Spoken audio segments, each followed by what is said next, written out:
Welcome back to the Warrior Servant Leader podcast. We're so glad you're joining us again today. We have an awesome guest who brings extensive experience as a master certified life coach and a member of the Federal Coaching Network. Darrell Williams, I'm telling you, he is an inspirational speaker, certified facilitator who provides his clients with expertise in the realm of leadership, relationships, and purpose.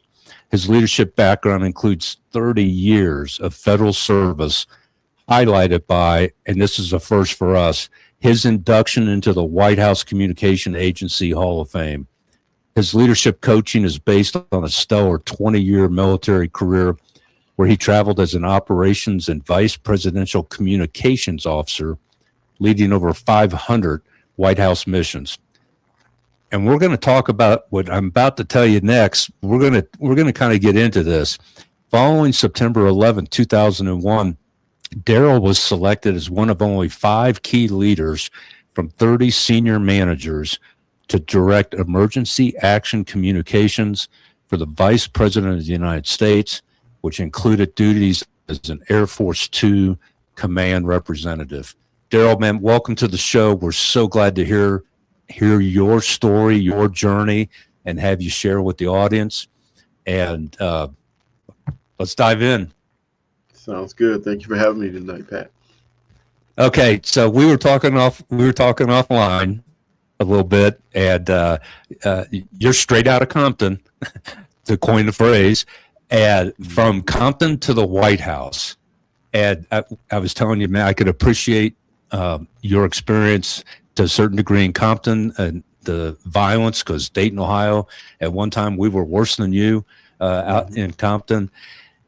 How did that journey get started, and how did you not end up being a gangbanger, quite frankly? No, that's a great question, Pat. I definitely could have ended up being a statistic very easily. But I can honestly say, growing up in Compton, me and probably a few other people, we really were fortunate that our parents brought us to church early on. So even though people laughed at us and teased us, it really served us well, because we knew that those things that were happening around us were not the only way, right? There's other options that are out there.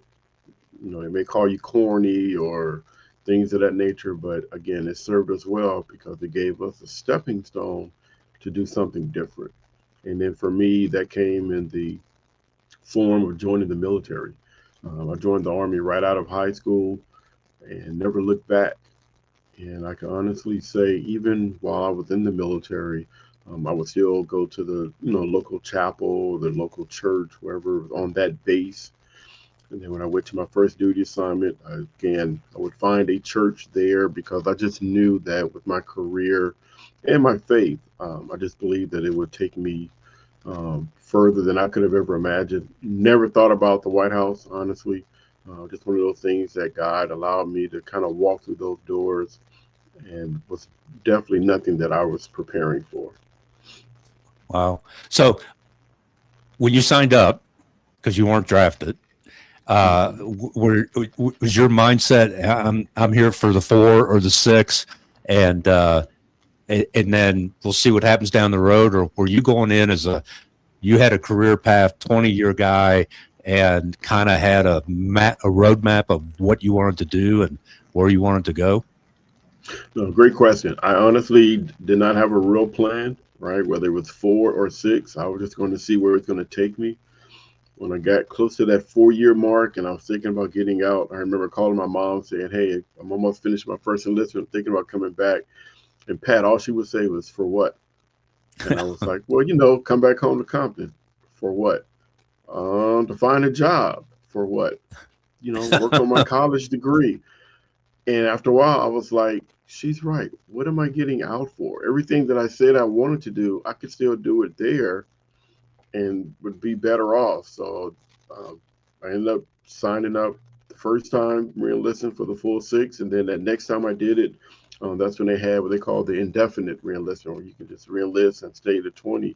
And that's what I did, because once I got in there and I realized the opportunities that were still ahead of me, it was like, why cut that off, right? Let's kind of see where this journey takes me. So, so how'd you end up? What was your MOS before you, or let's just say, what was your MOS from the get go, and how did that lead to the White House? Sure. So my job specialty when I joined was a human resources advisor. And funny story, when I was in high school, people know back in the day, rap music was kind of really getting started. And our Mm. high school was so violent that the principal was thinking outside of the box. And he actually brought a DJ on campus once a week and said, as long as there was no violence, we would keep the DJ at lunchtime. So the DJ just happened to be my friend. And he was like, hey, I need some guys to rap on the mic to kind of give me a break. And I was like, man, I would love to do that. But I didn't want to write my stuff out, Pat, because I knew it would get wet or smeared. So genius me was like, I'm going to take this typing class so I can type up all my rhymes, not even caring about the class, not even thinking about getting a grade. I could care less. And my teacher, Miss Ferguson, I always remember to this day, she was like, why are you turning in crap? I'm like, I'm trying to type up my rhymes.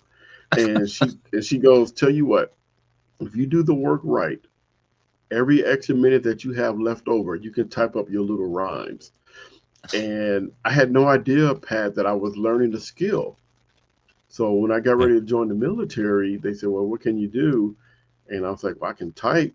Actually, I can type 40 words a minute with minimum errors. And they were like, yeah, you need to come in human resources. And that's how I ended up getting the job. It had nothing to do with a plan. God just allowed certain things to happen, and it led me to different things. Wow. So did you then get a degree in communications? I mean, how the academic part, if any, influenced the path that you were on? So I did not finish my degree when I was in the military. I got so caught up with all the travel and the fun that I took classes toward my bachelor's, but I never did finish it. But what happened was I was in the Pentagon, and then they had an advertisement that they were recruiting for the White House Communications Agency. So that's how I found out about it. And again, Pat, I wish I can tell you I had this divine intervention that this is going to be my path forward. And I only went because me and a friend of mine went on a Friday, and we told ourselves if we washed out by 10 o'clock in the morning, we'd be off for the rest of the day. Had no intention of joining, didn't even know what they were. Months later, I get um, a letter saying, congratulations, you've been accepted to the White House Communications Agency. Your security clearance is going through. The process takes this long. And I'm like, holy smoke, what did I get myself into?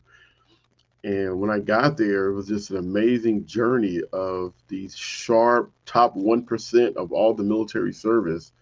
Didn't matter what your job was, your specialty. They brought in different people to do different things. So obviously the majority of the organization was communications, but they still had a lot of, I call them mission support people, Pat, where if you were in logistics, HR, finance, they still needed you to do some things. And then you had two jobs. One job was your regular job in the DC, but then everybody traveled supporting the president or the vice president. And if you were non-technical like me, you were kind of like a first sergeant on the road. So you were in charge of Mm. the people, the team, getting the equipment back and forth, working side by side with the what they call him a trip officer at that time. So I was basically a first sergeant on the road. So no communication degree or anything like that. Just learning as you go along and learning from those who kind of went that path before you. So what were some of the biggest challenges you had? Because a lot of people have this perception that, well, if you don't have a degree, you're always going to be, a frontline grunt. You can't get into management, you can't get into supervision because you don't have that academic training under your belt. So, what kind of obstacles did you face that, quite frankly, coming out of Compton, and I'm guessing here, but you had to think pretty quick on your feet growing up. you know, in facing people that were wanting to pressure you to go places and do things that you knew were wrong.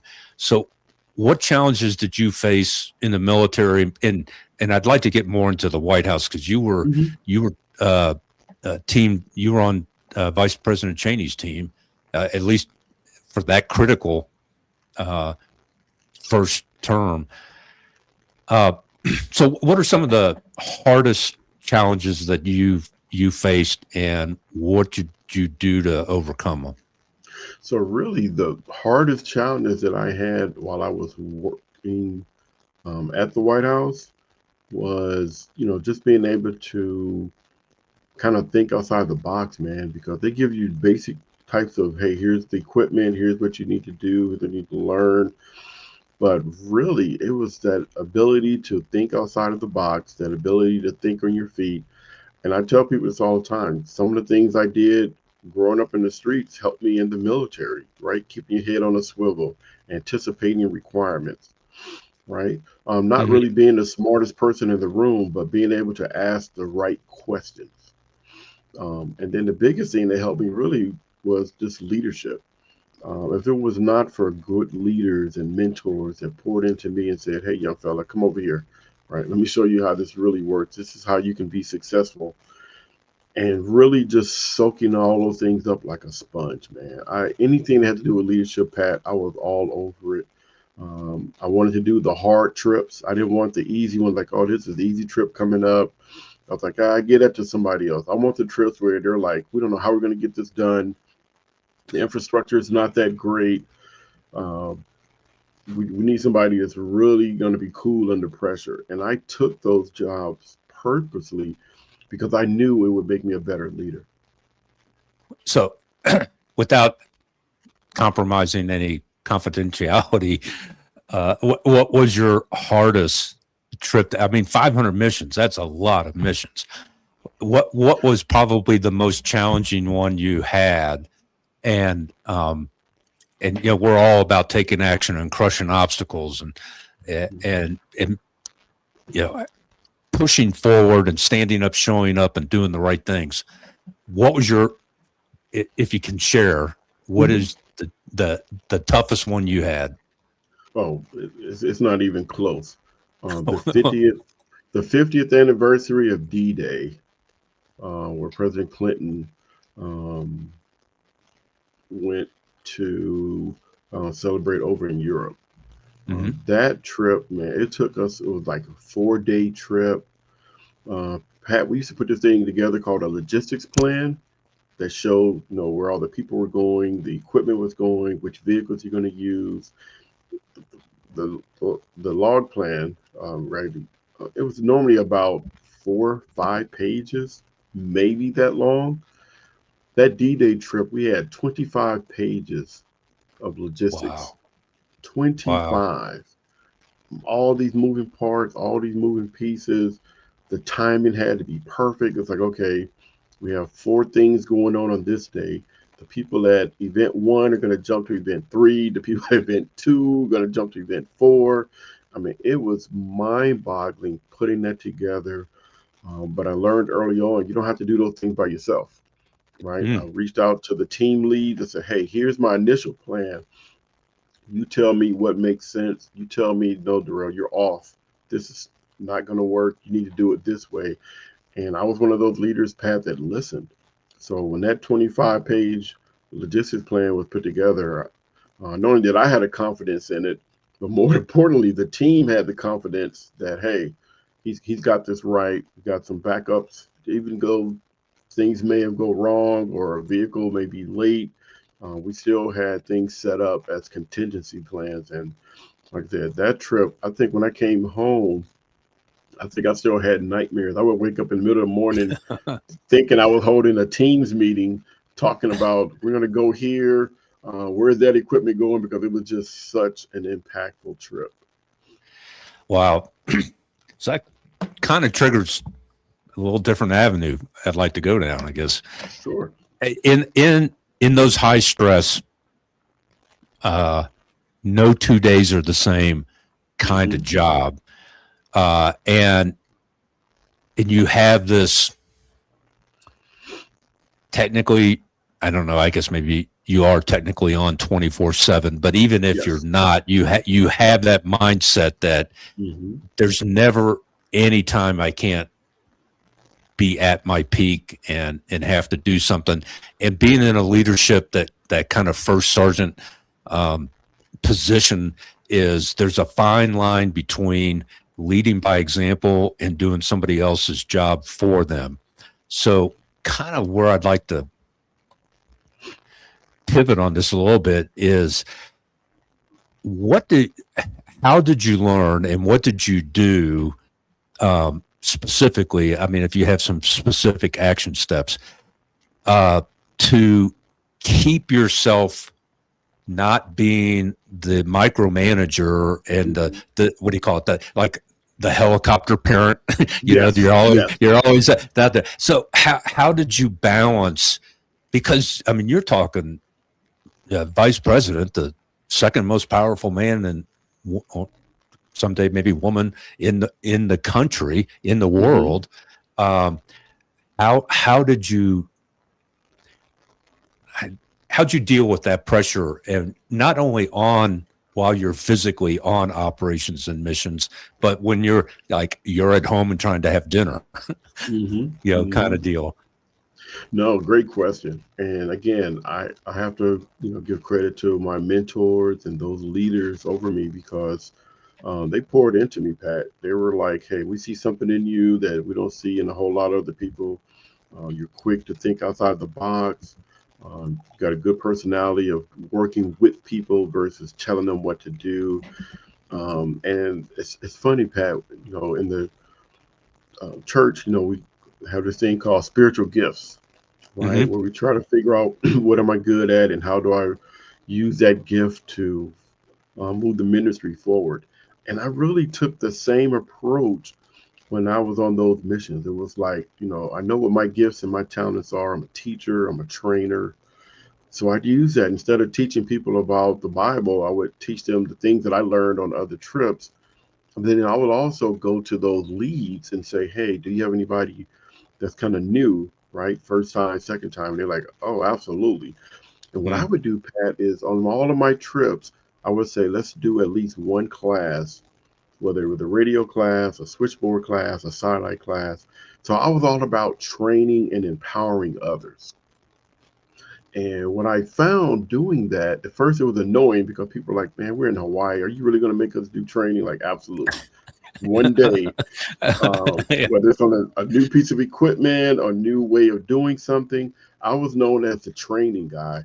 But after the word got out, people were like, hey, man, the guy's, he's going somewhere with that. Like, he's empowering people, he's trusting people, he's giving people confidence. So I use that, Pat, as one way to kind of gain the confidence of all my team members. Because every time you travel, you get a different team. Every now and then, you may get somebody that you travel with. But I learned real quickly, it's like I need to analyze my team. I need to quickly develop a relationship. And then, second, I need to find out what are their gifts, right? Yeah, I know you're technical, but what do you really like to do? What are you good at? And I would galvanize everybody else's gift quickly on that team. So when we would have a team's meeting, and I would say, hey, make sure when we go out here and set up at such and such a place, right? Let's make sure we coordinate this thing and that thing. And I knew that when I was saying that, I'm saying the same thing that I talked to those leads about individually. Hey, what's your concerns on this trip? What's your concerns at this trip site? Right? What do we need to be more careful about or pay closer attention to? So I would bring those things from the team leads to our leads meeting. So that way I'm coming across with confidence. I'm bringing in what they consider to be those pain points. So it wasn't the Darrell show. It was always about us. It was all about we, never about I. And even if I had somebody that didn't think like that, I would pull them to the side, like, hey, I don't know what you do on other trips, but on this trip, you know, we offload together, work together. If your section finished and somebody else is still offloading the truck, then we all go back to the truck. Mm. So I always had that team first mentality. And back to what you said, I lived it, right? If I was at dinner and somebody said, hey, something just came down and now we got to go pick up this extra equipment, or hey, these guys have vehicle problems, like I would be the guy and say, hey, I'm closer. I'm leaving dinner right now and I'm going to XYZ location to pick up the team. They're like, well, you're the lead. You don't have to do that. I'm like, why not? Right? You lead with purpose and you lead by example. So when there was something that needed to be done, I made sure, Pat, that the team knew that I was never above any of those types of things. Which I always tell people that I do this on every show. I'm the Irish setter in the backyard that sees a squirrel run across the yard. And I'm like, oh man, that just triggered what you shared, and this is what you triggered in me. Okay. This question: did you ever have any toxic or lazy team members? And if you did, how did you deal with that in a way, in a professional, but because of the nature of, you were not in a position where we could have a oops kind of moment. Correct. So did you ever have somebody that's retired on duty? Hey, I'm a short timer. I really don't give a crap anymore. Or toxic that their ego was, so big that they were never wrong kind of person. Absolutely. Dealt with a lot of both of those. And for the toxic leaders, thing about me, I dealt with them right away. Like I said, every trip I purposely spend time with my leads. Hey, how long you been here? Like, what's your goal? What drives you? Right. And then I would always, it wasn't one trip where I failed, Pat. I would always find that one thing that person, and from that value, I would purposely talk to them based on their value, Pat. So that way it wasn't me, but it was like, hey, what do you value? Well, hey, I value high dollar trips, right? I want to go on the trips to pay the biggest per diem. Like, okay, that's fine. Now you do know that when some trips like that come up, um, they're going to come to people like me and say, hey, Darrell, when this trip happens, who do you want to be your lead? In order for me to pick individuals like you got to show that team effort. I need that good faith, because I had a great reputation in the agency. I mean, again, you don't make it to the Hall of Fame without being one of the best. So I had a lot of clout, but Pat, I used that clout to help people. I never used it to, I'm going to ice Pat out so he can't get the good trips or thing like that. I always used it to help people, and people knew that about me. So when I went to those individuals and they were like, well, who are you to talk to me like that? I'm like, you might want to check and see who I am. Call your boss back in DC. And they would call and then they would go, oh, you're on a trip with Darrell. Yeah, you might want to listen to him, man. He's a straight shooter. And then they'd come back to me, man, I'm so sorry. I didn't know. But instead of throwing it in their face, Pat, I would say, hey, it's okay. I said, hey, I had to learn from point A to point B to be a better leader myself. And I would just compliment on Pat. I was like, man, I'm glad that you're on my team, man. I never traveled with you before. I know you have a lot to offer, and I really want to tap into that. And if we have time, I want you to really share some of your tips, right, with the younger members so they can gain the experience that you have. So I would always find that value that people had, and I would use it as a strength, as a bargaining chip. Like somebody would say, well, I'm a family guy, right? And then I would say something like, well, what do you want your kids to know about you when we go to your retirement ceremony and they come through that door, right? Because I'm going to be at your retirement ceremony because I'm not going anywhere, right? I'm here for a while. I said, I want to be able to go to your daughter. I want to go to your son and say, your dad played a major role when we did this particular type of mission. And we could not have done it without what your dad did. Like, I'm telling you guys, that's what I'm going to do at your retirement ceremony. So let's go out here. Let's make this thing happen. And people like realize, like at the ceremony, I would not forget. I would get there early. I would talk to the kids. I would talk to the parent or the wife and say, hey, I just want to let you know that, your husband, your wife was one of the best that we had doing this.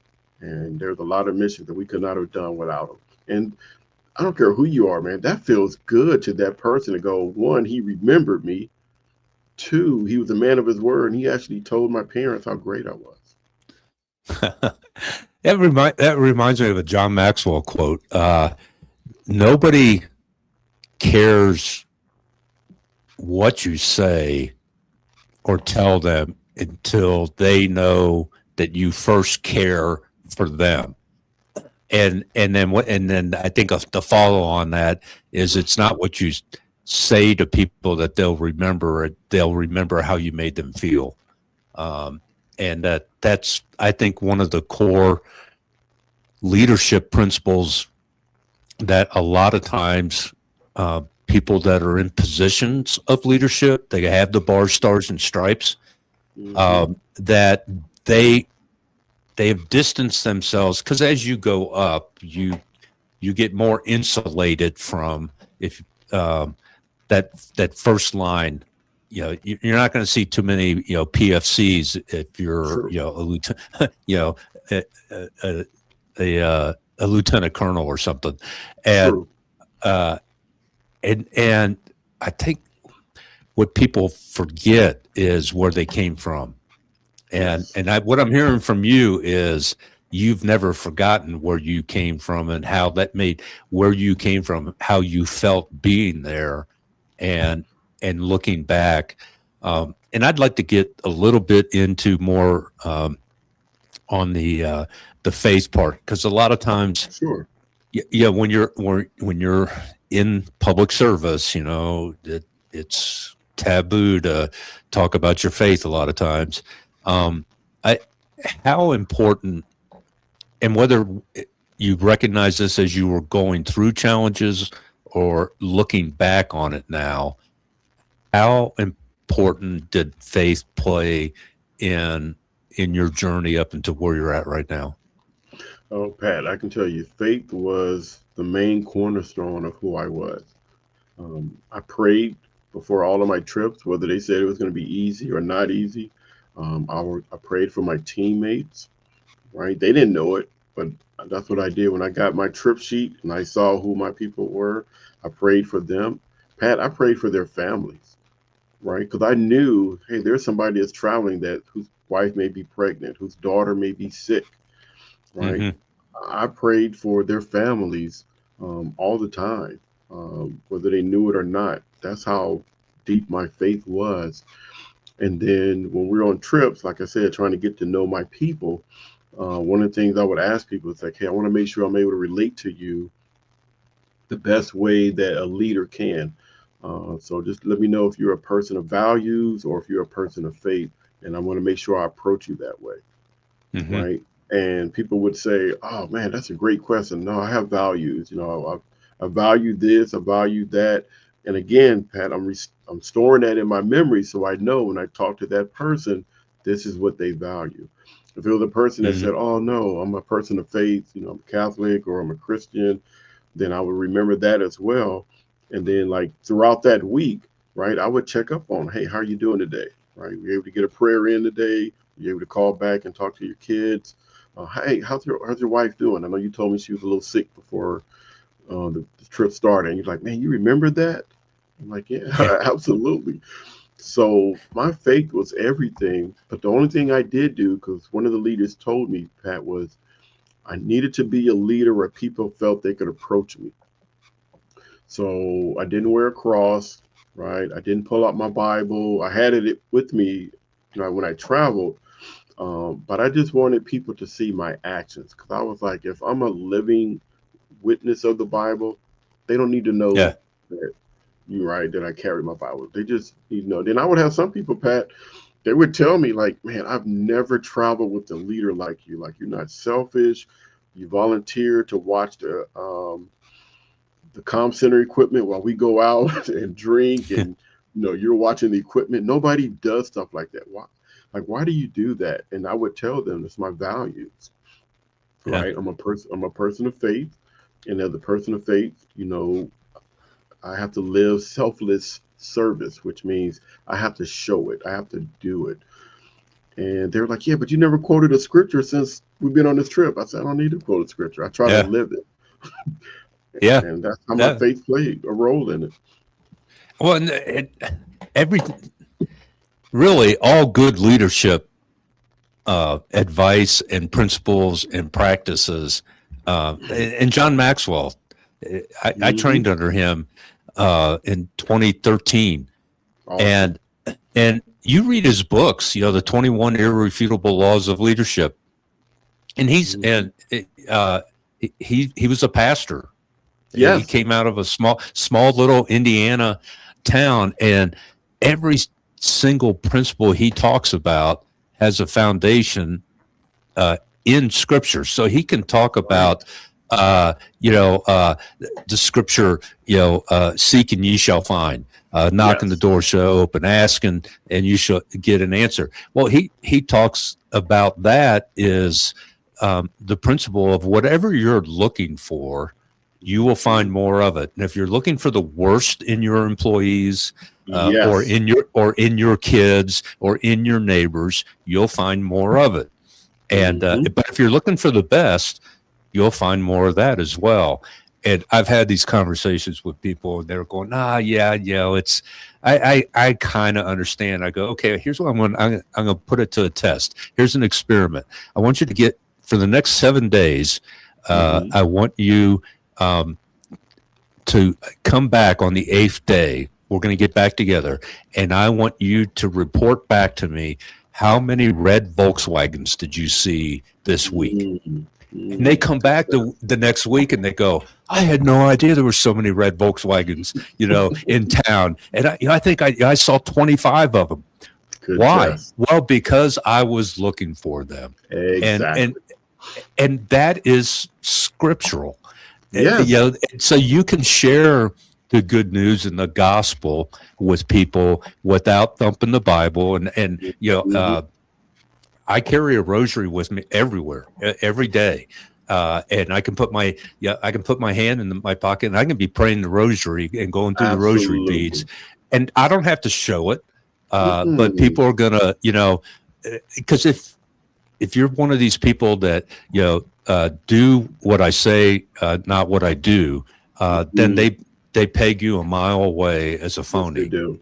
And if you try to then share the gospel with them on a more personal level, they're going to go, dude, that's not how you act. I'm not going to, they're just going to nod their head and walk away. Which kind of leads me to this. Coming where you came from and traveling the world, I mean, literally traveling the world, and I'm sure you've seen abject poverty both here in the U.S. and other places in the world. What can you tell a young person, or even a full grown up, man or woman who is so what's the word? I don't want to say depressed, but they're so dejected about the state of the world or their circumstances and surroundings. What can you share with them?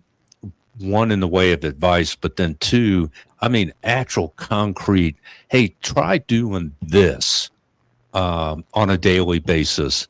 So what's that kind of advice that you'd give to a younger person or even someone, that's I'm in my late 60s, and I see people my age all the time that are just shaking their head of, we're going to hell in a handbasket. Why should I care?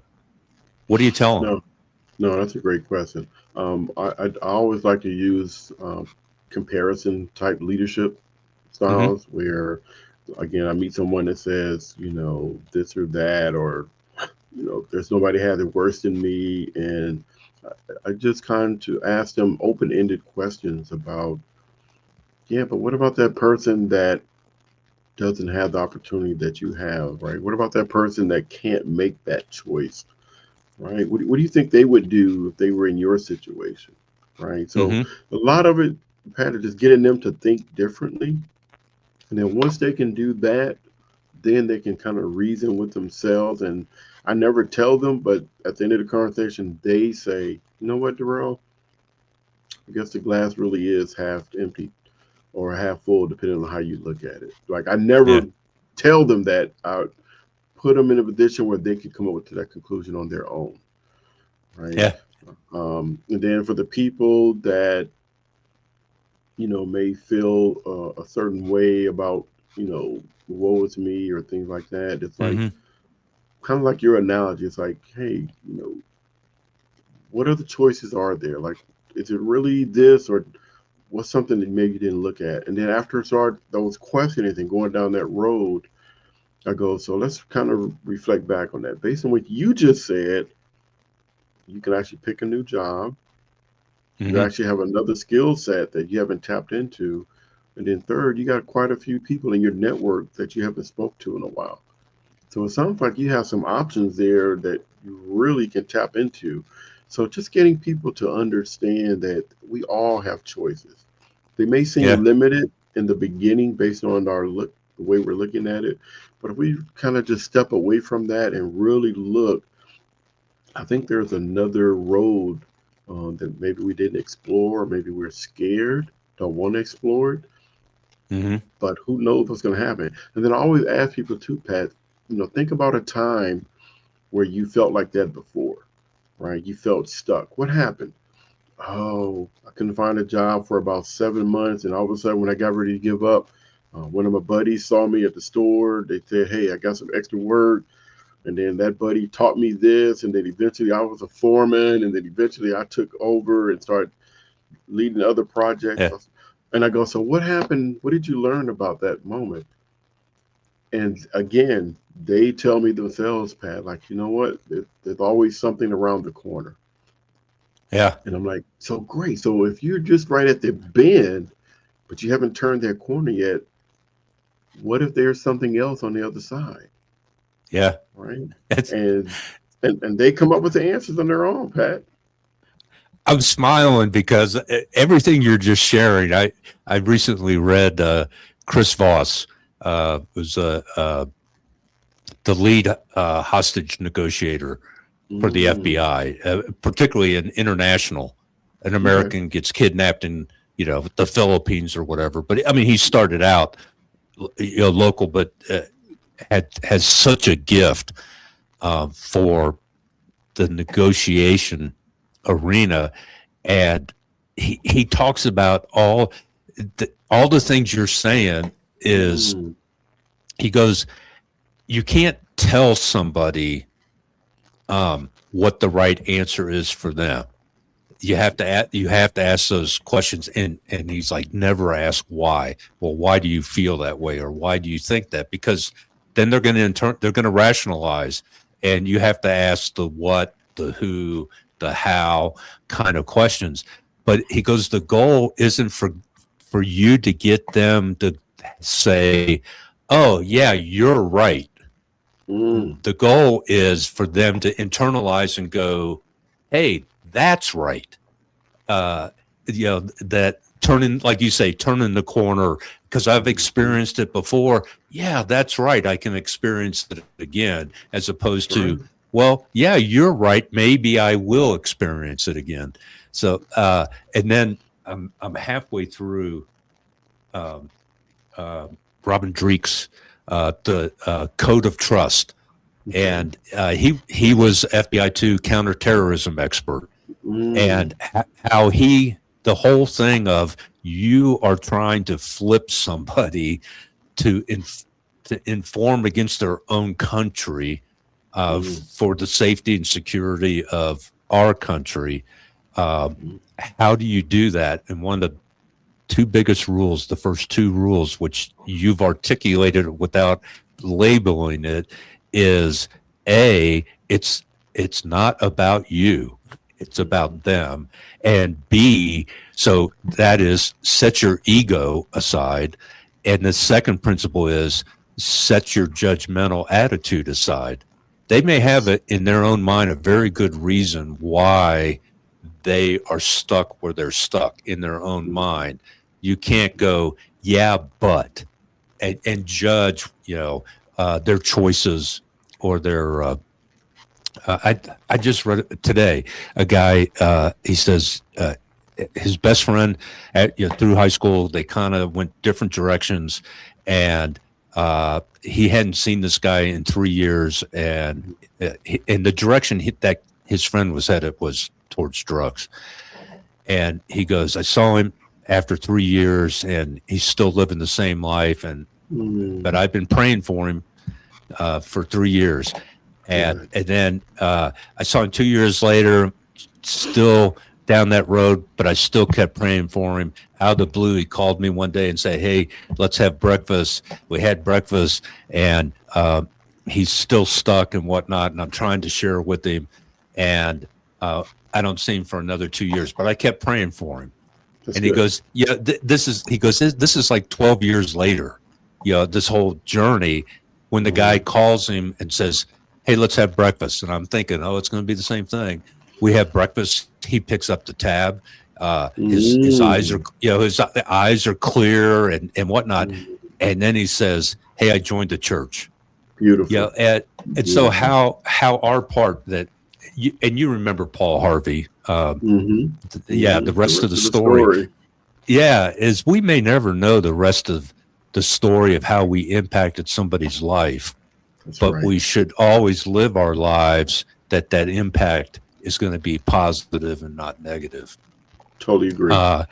So what are you doing now? I mean, you're out of the public service arena, or no? Yes. So I do a little bit of public service thing still. Do a lot of life coaching. I do a lot of workshop facilitation. Do a lot of keynote speaking. I just feel like, Pat, you can't live the life that I live and not pay it forward. So I'm always looking for ways where I can go and just have impact. That's really it. So I have one place to people can reach out to you is the speakerhub.com. I'm going to put it in the notes, but other than that Speaker Hub, is there some other way people could go, hey, I'd like to, I don't need Darrell, I don't need him as a speaker. I want to talk to him one-on-one and get some more insight or help or whatever. What's the best way they can get a hold of you? Sure. So they can reach me on our website, allianceseminars.org. They can reach me on Facebook, Alliance Seminars Coaching, and they can also reach me on Instagram through Alliance Seminars Coaching as well. Okay. Are you on LinkedIn? They can reach me on LinkedIn, just Darrell Williams. Okay. All right. I'm going to put all that in the notes because I'm sure there's some listeners out there that are going, man, I want to hear more of this, or I'm stuck right now, or I have a nephew or a niece or a child that is becoming overwhelmed with their surroundings and don't see many positive opportunities or outlets to take. So any final kind of, I don't know, what didn't I ask you that you wish I had asked you, and then you can answer it? No, you had some great questions, Pat. I think this was great. I think the only thing I would share based on what you just said about those people that may know others that feel stuck, I know it's hard, but just for them to be patient, right? Everybody grows at their own time, at their own level. Life is so hard, and we just don't know what people are dealing with. I would also say, don't try to fix things on your own, right? Sometimes, and those of us that have kids realize you can tell somebody the exact same thing. It's like, no, I'm not doing that. But then if somebody else says it, that's a great idea. I don't know why mom and dad didn't tell me that, right? It's okay to use other people as resources that have your best interest at heart, right? You don't have to be the one to come up with all the answers. It's okay if a neighbor does it, a coach, somebody else at your church, a deacon or whatever. Sometimes those individuals that we care about the most just need to hear it from someone else. Don't get in the way of what God is trying to do. Yeah. Sometimes he does it and we're not the ones he's going to use, and that's okay as long as you get to the end result. And And again, man, so based in scripture that we've heard it, even if you're not. I mean, I know a lot of people go, well, I was raised Catholic, but, or I was raised in the church, but, okay, then you heard this at some point in your life, probably multiple times. You've heard about some people do the sowing, other people do the reaping. So don't feel like you have to do everything, and that you can be, and you, again, you may never know how the seed you planted, how somebody else is their gift. Jeremiah, we were, every one of us was, God knew us. That means he loved us before we were ever even conceived in our mother's womb. And he consecrated us for a purpose before we were ever born. So don't believe because you cannot be the savior of the world. So take that journey and look for what God consecrated you with. What are your gifts? You talked about the spiritual gifts, and there's spiritual gifts. There's all sorts of gifts of the Holy Spirit, and that we're all like, my wife and I, we have been blessed with the gift of hospitality. Yes. So that, you don't have to be the gifted preacher or the gifted apostle or disciple. You could just be that one person that your gift is, you have situational awareness, and you see, here's somebody coming, and I'm at the door first. I'm going to open it and say, welcome, come on in, or, hey, good morning. How are you doing? And that's what they needed that day. So it's not, you don't have to be earth shattering, doing great things. What's, I think Mother Teresa, now St. Teresa of Calcutta, is we can't all do great things, but we can do all things with great love. So, and I'm paraphrasing. So, no, but that's good. What great advice though, from your perspective, because you're from literally boots on the ground to the White House, can go, I've lived this experience and I know it works. And I think kind of one of the things I rely on is the Book of Job. It is a real good reminder. God is God and I am not. So that's a good foundation to work from. Darrell, man, what a great conversation. I'm so glad we could finally get together and talk, one-to-one.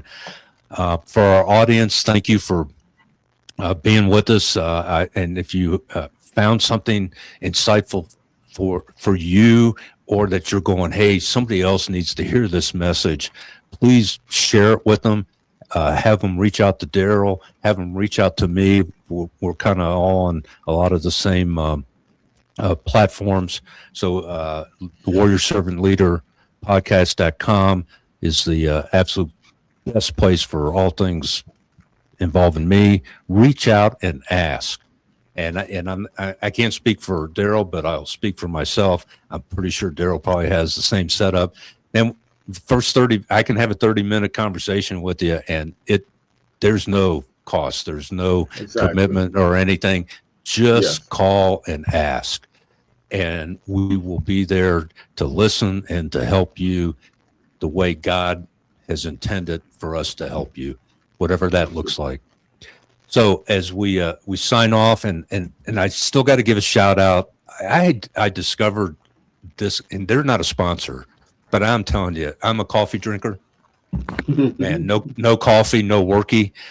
If you're looking for a great, it's veteran owned, small batch coffee kind of stuff, this Ariel Resupply Coffee, ARC, I'm telling you, it's awesome. And tell Mike Clemmer, and I don't know Mike, we're connected on LinkedIn. I don't know him personally, but tell him I sent you, because it is, I'm telling you, I've tasted coffee from all over the world. This is one of the best I've ever had. So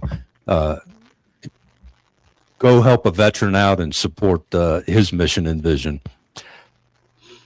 Darrell, thank you. I end every show with this advice that I try to live myself and remind myself every day of, is always, always, always strive to do the right things at the right time, the right ways, and for the right reasons, because that's what warriors, servants, leaders do every day, every time. Love you all, and see you next week.